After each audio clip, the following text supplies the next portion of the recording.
We are officially less than 50 days away from the Iowa caucuses. Many candidates are focusing on the state.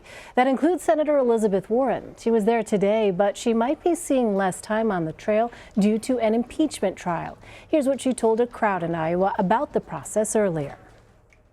And the Constitution is clear. No one is above the law, not even the president. I don't take this on lightly.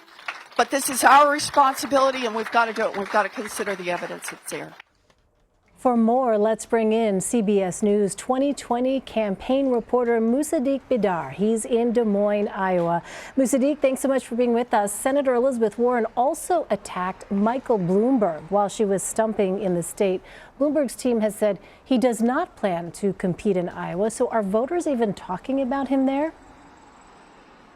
Elaine, the short answer is no, they are not. In the 3 weeks that I have covered Iowa since Michael Bloomberg entered the race, I've had 0 voters tell me they're considering supporting him.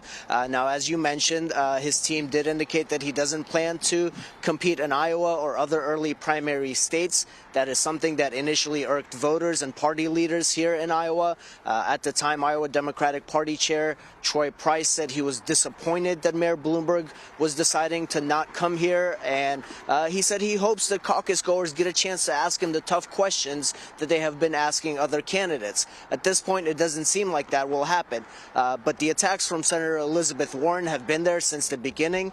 She has made clear that she does not like him. And last night in Ottumwa here in Iowa, she tried to differentiate the two campaigns. She said hers is a grassroots movement, while Mayor Michael Bloomberg is trying to buy his way to the nomination.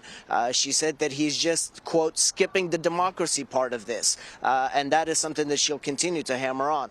I want to ask about another senator. Senator Amy Klobuchar is still polling in the single digits there. However, her support in Iowa has more than tripled since mid-October. She's from a neighboring state. So what is Senator Klobuchar doing that seems to be resonating on the ground?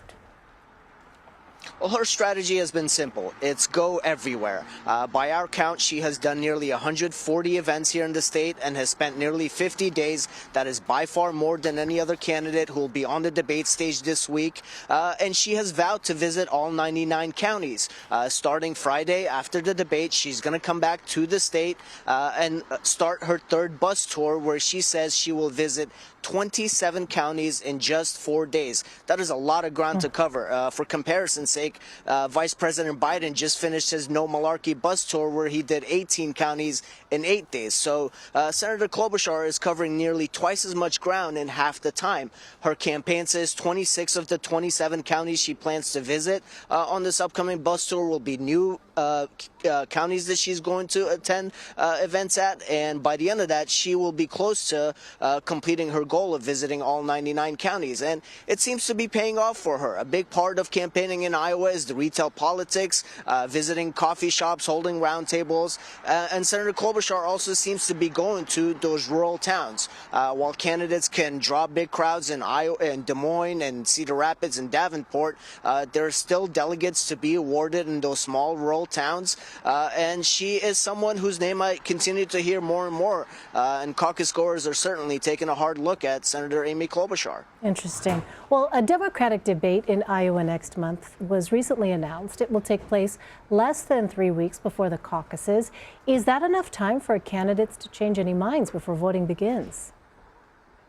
Well, 3 weeks in this election cycle can feel like 3 years sometimes, so it could be enough time for some candidates to make a splash. And in this digital age that we live in, it's easy to have a viral moment that captures the attentions of caucus goers. And some of the top-tier candidates here have the infrastructure in place as far as staffers on the ground, offices across the state, to be able to use that kind of moment and catapult themselves in the polls. I do hear voters here tell me that they have made up their minds. It doesn't happen frequently. What I hear that is more common is that they are starting to narrow down their lists. They have 2 or 3 candidates that they are looking at, and it's something that was reflected in our latest CBS News poll as well, where 27% said that they have made up their minds, but 58%, nearly 60% said that they could change their mind at some point, while 14% said that they are still undecided. So there is room for a candidate on that debate stage in January